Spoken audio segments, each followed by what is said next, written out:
Welcome to the Well Woman Show, where we interview women executives, leaders, and entrepreneurs. And you're listening to the Well Woman Show, where motivated women achieve fulfillment and well-being. You're listening to the Well Woman Show. Take time for myself by coming to things like Well Woman drinks. To be accepting of myself no matter what. Step away from judgment as much as possible. You're listening to the Well Woman Show.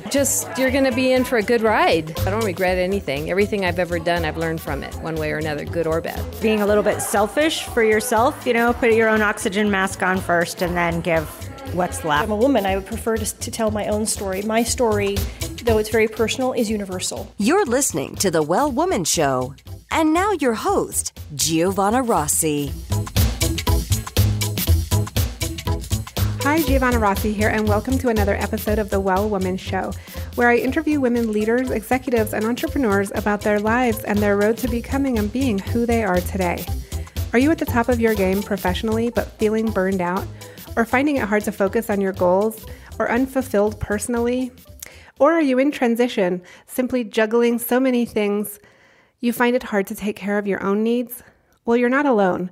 We all need to activate the 4 universal superpowers. These are the internal strengths and abilities we all already have but don't use all the time. Superpowers can be cultivated, and they include awareness, intuition, action, and acceptance. Toward the end of the show, in a segment called Superpowers for Success, I ask my guest about her superpowers, and the answers will give you the strength, perspective, and power to live a well woman life. I'm so happy you're here, so thanks for tuning in. This episode of the Well Woman Show is brought to you by Collective Action Strategies, supporting organizations that support women and families, and by Well Woman Life Movement Challenge Quiz, your resource for living your best life. If you're in burnout or major transition, this is your time to figure out what's holding you back from making the changes you need to make in order to live your fullest, most joyful life.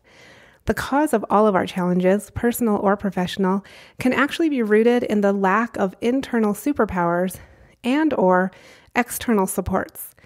Our Well Woman Life framework tells you which stage of the Well Woman life cycle you're in and what to do about it so you can truly live your best life. You can find out more at wellwomanlife.com/quiz. I'm so thankful for support from Natural Awakenings magazine in New Mexico, a monthly green, healthy lifestyle publication, and for support from High Desert Yoga, promoting optimum physical health, clarity of mind, and spiritual inspiration for all. Hello, well women everywhere. This is Giovanna. I am sitting here in my co-working space because I had to get out of the house because it's summertime all day and all night at my house right now because the kids are off school and my husband's off school.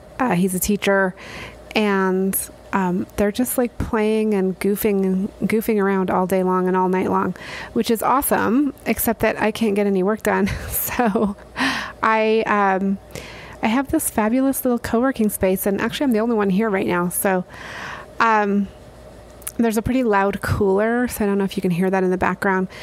But I just got back from Podcast Movement, which is the biggest podcast conference in the world.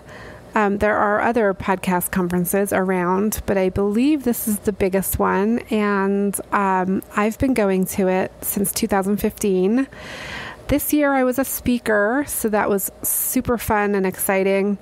And for the last couple of years, I've been doing a Well Woman Drinks event. It's our signature event that we do with Well Woman Life, but I've been doing it at Podcast Movement. So that was super fun too. Met tons of awesome, badass women doing really great podcasts and great projects.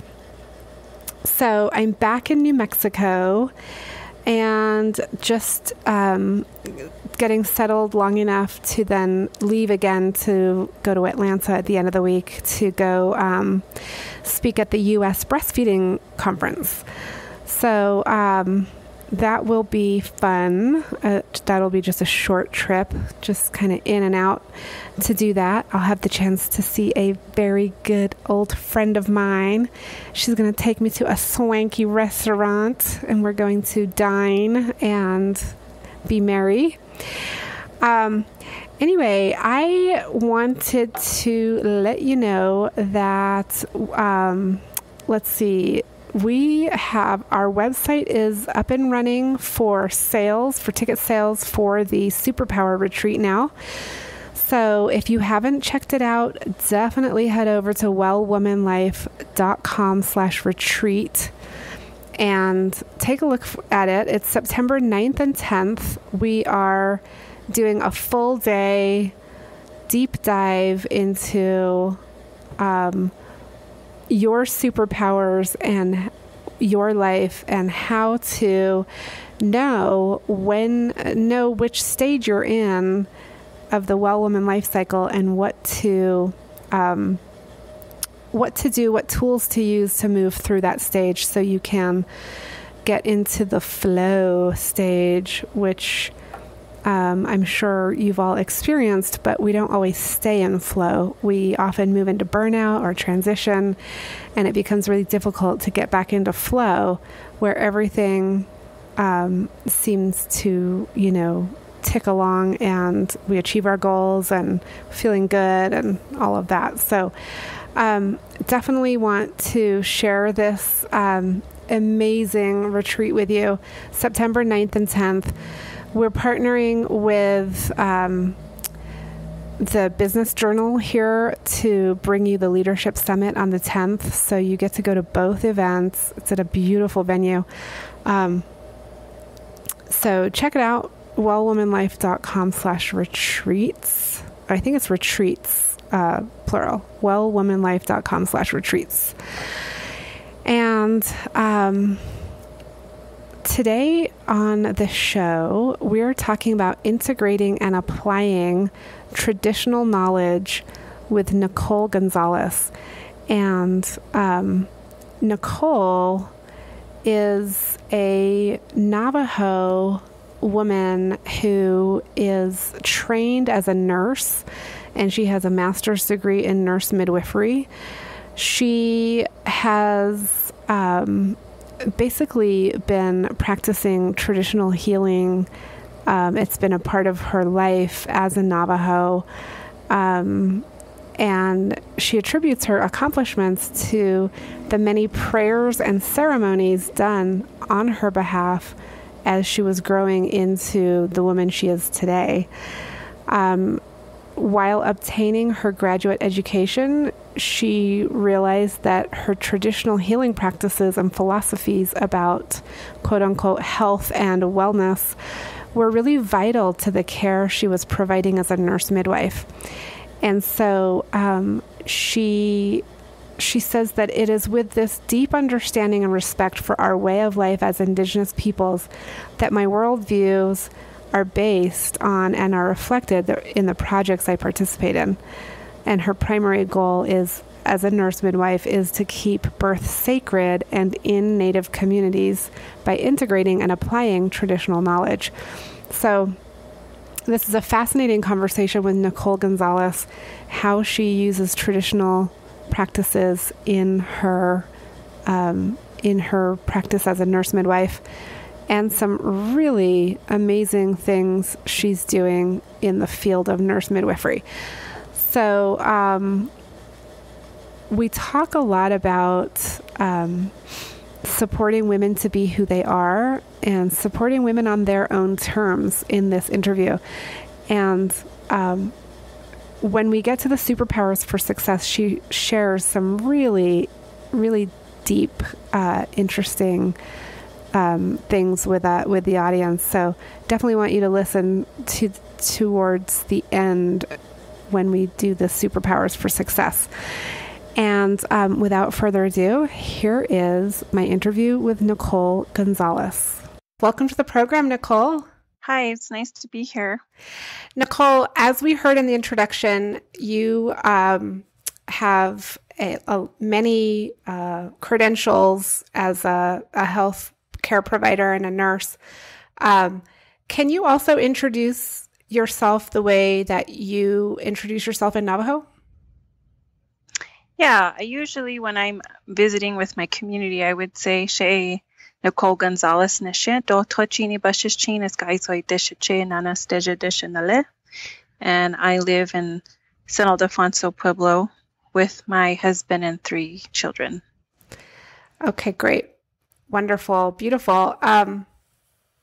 I wanted to start, this conversation by asking you to talk about what you are working on and how does it impact women's lives and well-being?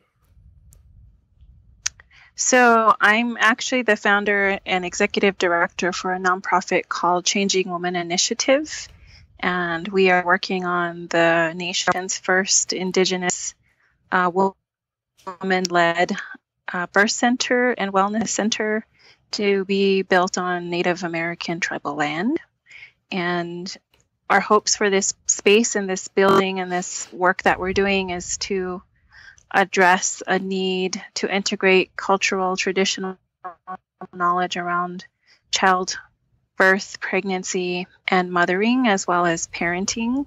What that means is integrating language, plant medicines, ceremony songs as part of the healing process and healing journey that they're on while they're pregnant and transforming into mothers. As a midwife, I see lots of women for other women's health issues like, pap smears and well woman exams for mammograms and those sort of things. And so we're really blending this Western model of healthcare with our tradition and culture around our bodies. Okay, and your customers are going to be Navajo, or would it be open to everybody? How is that? How does that work? So our because there is no other place like this, there are actually 2 other birth centers in Española and Albuquerque, New Mexico that serve all women. Our focus is to serve Indigenous Native women, regardless of tribal affiliation or IHS location. We are focused on serving that population. However, we are open to serve all women, assuming they want to come and receive care with us. And just for listeners, IHS is Indian Health Service, which a lot of Native Americans have coverage under. So you talked about a blended model, taking the Western medicine and blending that with Native traditions. Can you talk a little bit more about what that would look like, and how has that been done before in other areas of medicine or other things? Right. So as a nurse midwife, I work in the hospital setting. And so I also work with women in the clinic. I see about 15 women a day on average. And so really decolonizing that process for me as a midwife and integrating our traditions and culture around care is really coming from a perspective of wellness and not pathology management. Like a lot of medicine today is about disease management. There's not a lot of prevention or integration of ceremony and plant medicines as part of that process.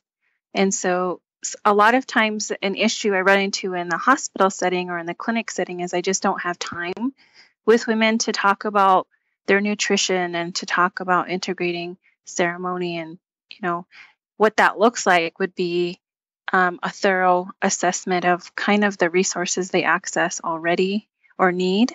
If they have a medicine person they go to for any type of ceremony, would be trying to engage with them to be part of their wellness and healing, or at least part of their pregnancies.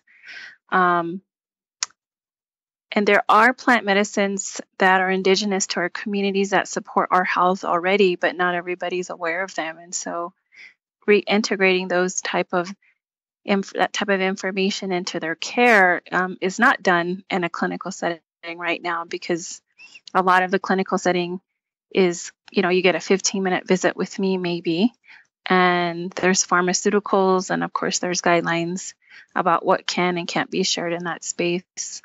Whereas in a birth center or outside of the hospital or clinical setting, we have the opportunity to create a space where there's time to talk about those things, maybe an hour, but also really dig deep into this to individuals' kind of history around plant medicines and cultural knowledge around their bodies. Our communities each have teachings that relate to our culture as women and how we live today with our land and our communities.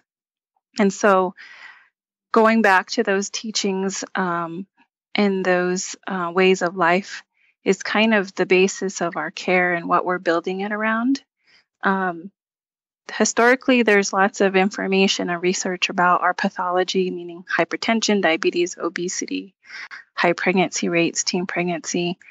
And so one of the factors that contribute to why those things are occurring for us is, there is a health literacy issue.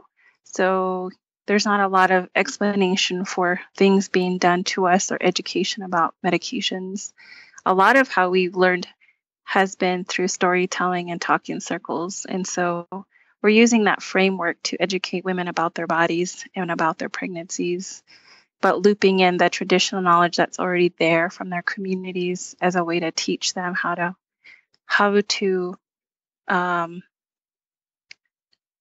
to be thoughtful about their pregnancies and this transformation that their body's going through. And probably it seems to me that you would also be supporting women to access and use the knowledge they already have.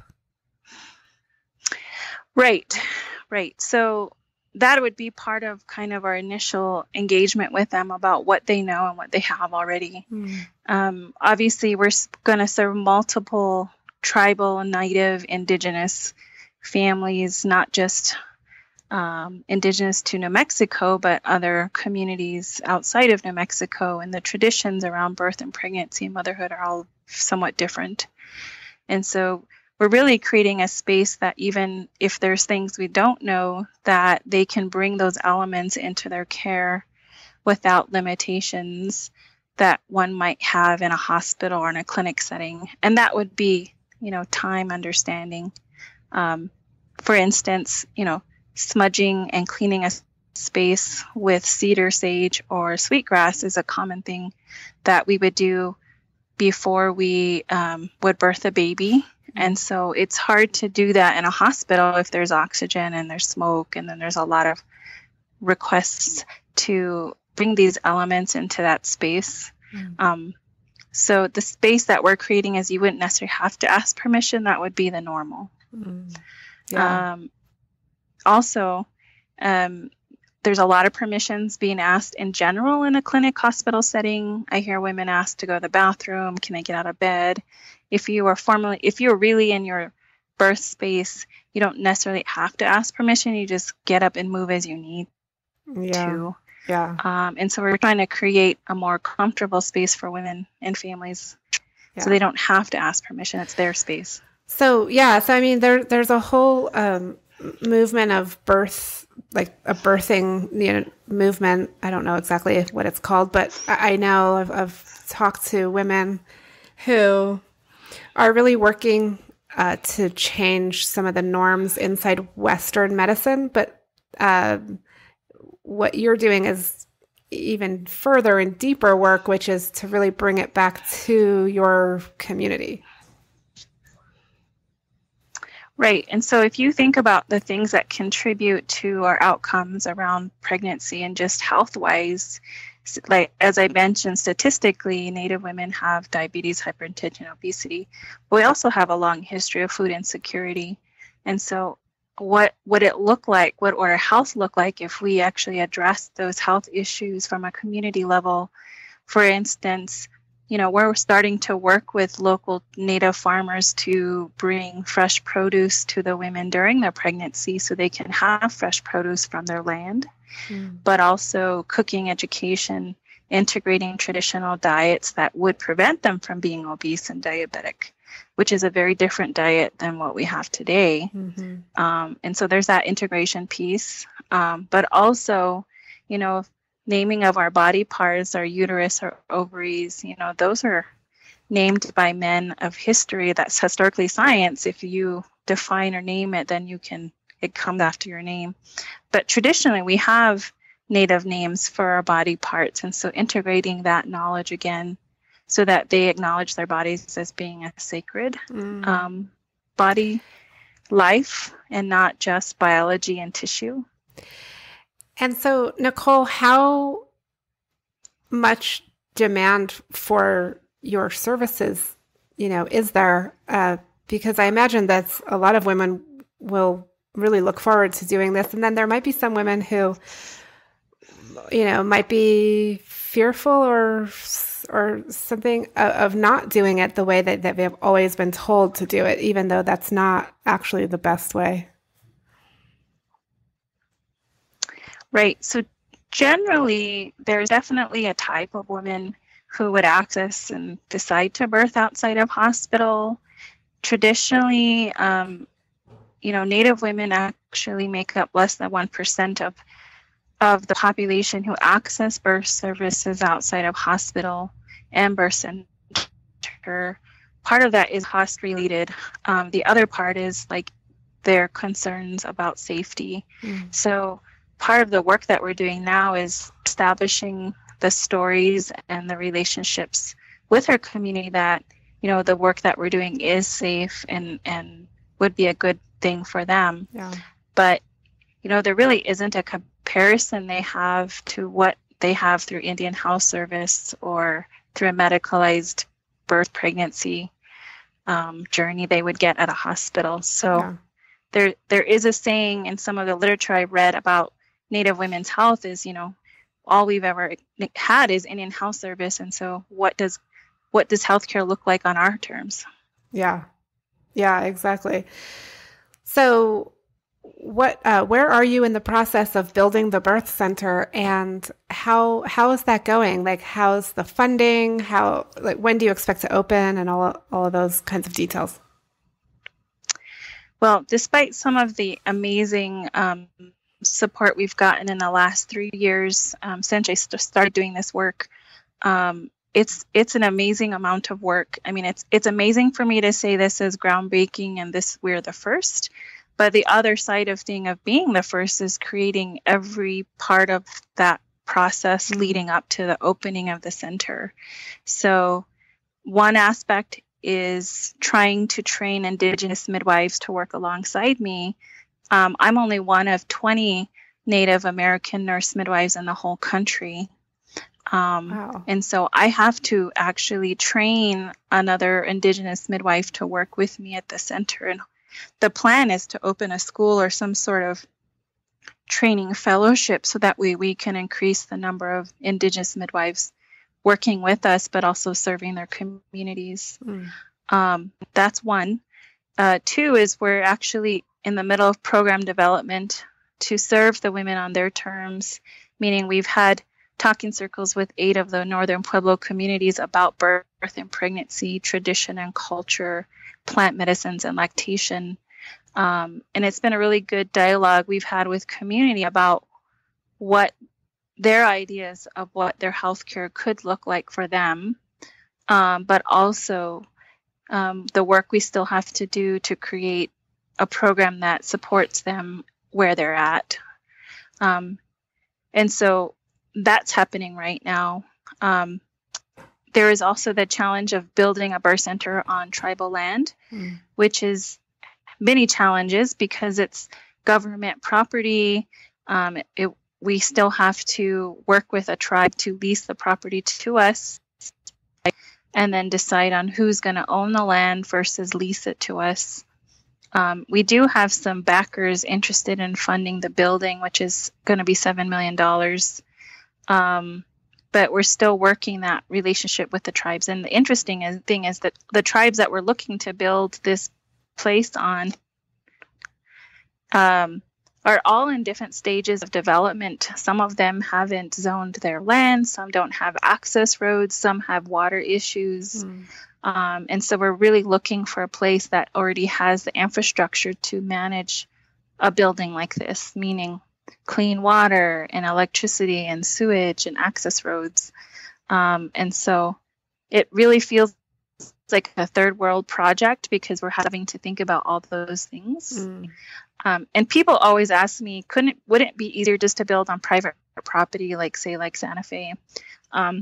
It certainly would, but the point of the work is to ask these questions and to do the work so that if another woman from another community would like to build a birth center on their tribal land, we kind of have the framework of how to do it. Yeah.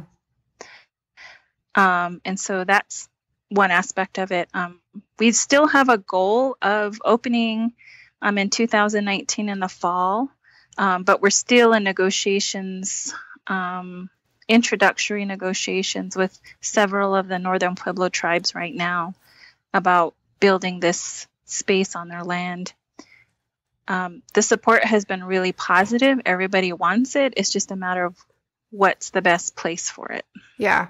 I mean, you're pulling off a major, huge project with so many different variables and players. It's really going to be impressive.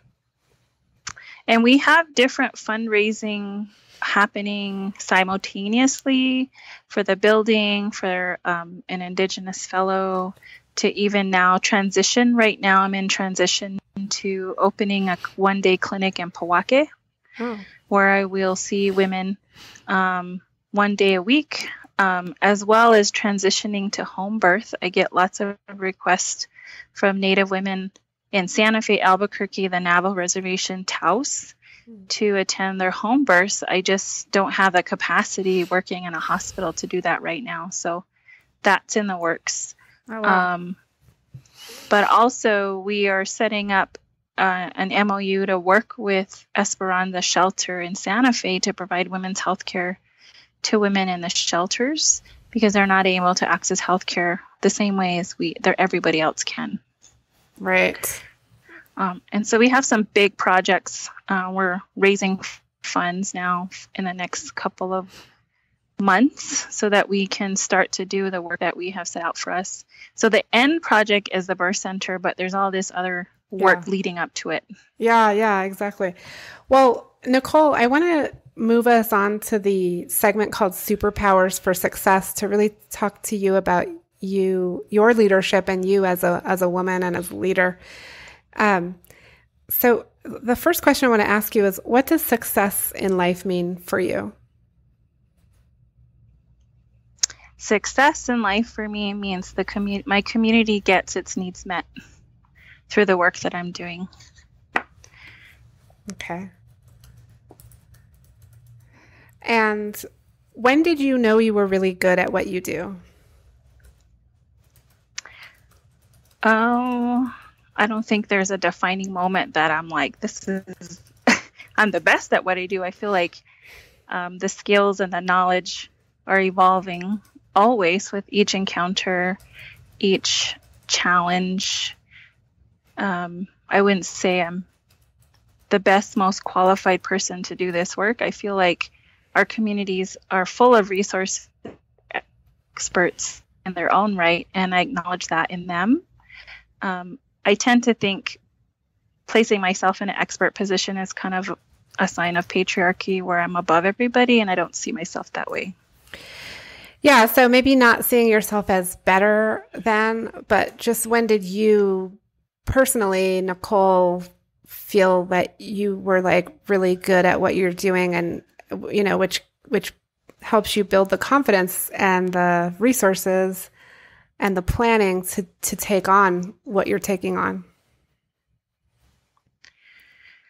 I think I have a lot of faith in our community's ability to heal from trauma of the past. And because I have the skill set of a nurse midwife and I've worked in a private practice, some of that business sense that I've learned along the way can be used in a manner that would benefit my community. And so really what drives me to work so hard is knowing, again, that I'm bringing a much needed resource and a form of healthcare that is really needed. And that's really important to me. Yeah. Okay. And then thinking about how have so much going on. You're incredibly busy. You have a family as well. What kind of personal habits of your own contribute to your well-being? My habits. I'm a very traditional spiritual person. I grew up with a family who prayed in a teepee. We went to powwows. We had medicine people we would go to help correct imbalances in our spiritual and mental, emotional health. So I adhered to my practice of prayer every morning with my corn pollen and my cornmeal. I smudge myself and cleanse my home. I do that with my office space, knowing all the energy that women come to clinic with. That's really what's been keeping me strong to do this work, is to be able to pray to our ancestors for the strength and the courage and the clarity to do this work, but to do so in a way that's positive and helpful and not degrading and overpowering for those that are part of the work. And what superpower did you discover you had only to realize it was there all the time? Belief that I could do it. Just belief in myself that it could be done. Where do you think that comes from? I think that comes from the many barriers and challenges I've just faced in my life as a woman, that I've had to figure out a way through the problem, around a problem, without a cheering squad sometimes, without the support that you would expect to get from loved ones. There's this self-reliance that's been instilled in me from my childhood, that's where that belief of like, you just have to do it, you can. I believe it's the same sentiment I feel with women in childbirth who just have this knowing that they can birth their babies despite the pain, despite the exhaustion. Yeah, what is that all about? Capability in their bodies to do it. Yeah. I actually experienced that myself with my first birth, and but I needed my midwife to also believe in me. Like when I knew that she knew I could do it, then I was like, oh, I can do it. I think, if you're lucky enough to surround yourself with the people who have this unwavering belief in you, especially in childbirth, and that's why many of us women who maybe had a hard life or challenging life with family or other circumstances we have no control over, we know about this kind of unwavering belief in ourselves to overcome something very difficult. And how pulling that out of women in their most difficult times is sometimes being the very loud cheerleader at birth, or sometimes just being that silent person next to you saying, you can do this. Yeah. And so I think those of us maybe in leadership, learn that early on, and we become that kind of voice, not just for ourselves, but everyone who works with us, that they can do it. It's possible. I think too is there's this level of discomfort that we are comfortable with as women. I know for me, I just completed a marathon last year. Oh, wow. And it was, I could swear it's as painful as childbirth. Wow. But there was still this voice in my head that I just had to finish, that I, despite the pain and discomfort, like you just had to get there. And I feel like women pull from that part of themselves when it comes to doing difficult things, especially childbirth. And so I use that a lot to kind of push through the work that I do. Yeah. And then what about women who you meet who really just they for some reason cannot access that part or don't, have the tools or don't want to. So it's about supporting them on their terms. Yeah. So, and that looks different for all of us. If there's a woman who feels like her body couldn't do that without pain medication, like I have and do support her decision making around her birth and her choices during childbirth. I think that's very empowering to have someone by your side or in your team, having this unwavering support no matter what decision you make. There isn't a right or wrong way to do it. It's about trusting yourself. And so if I pushed a woman to birth unmedicated and that's not what she wanted, I feel like that's building mistrust with this individual about what she's capable of. And that's not what I want. Yeah. Okay. I want to ask you, what advice would you give your younger self, say 10, 15 years ago?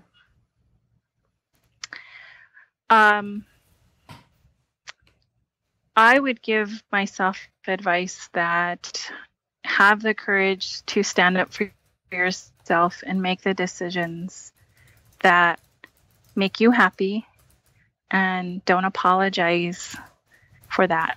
I love that. We talk a lot about that on the Well Woman Show, not apologizing and not using apologetic language so much. Nicolle, do you identify as a feminist? I identify as an indigenous feminist, which is a different framework than the other kinds of feminism. For me, liberation as an indigenous woman doesn't mean I leave my home and stop working. Liberation as an indigenous woman means that I can still participate in community traditional activities alongside my working activities equally without discrimination. I feel like the Indigenous feminist framework addresses a lot of harm done to Indigenous women historically around identity and body and sexuality, trauma. And I've certainly used that framework for healing for myself because that is my history and my lineage. I come from 3 generations of sexual and physical violence in my family.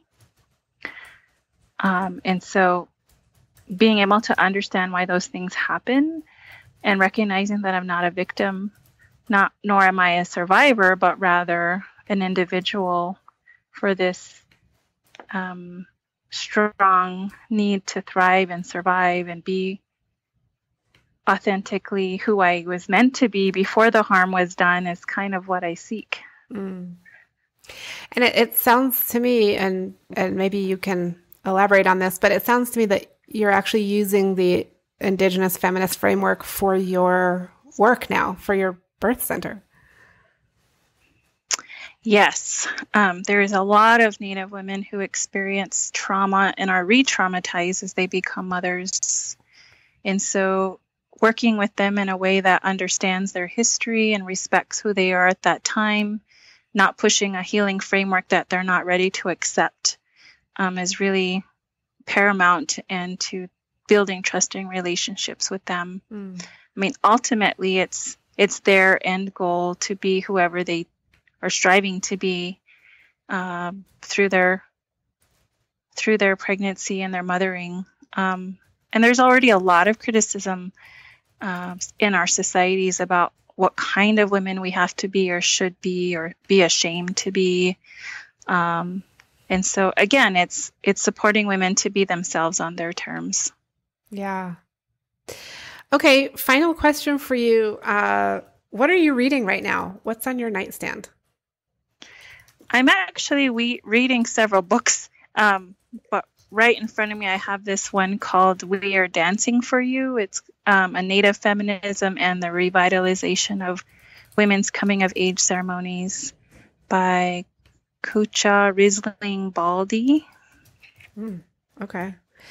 We'll definitely link to that in the show notes. We always link to people's book recommendations. And so it's called We Are Dancing for You. I can look that up.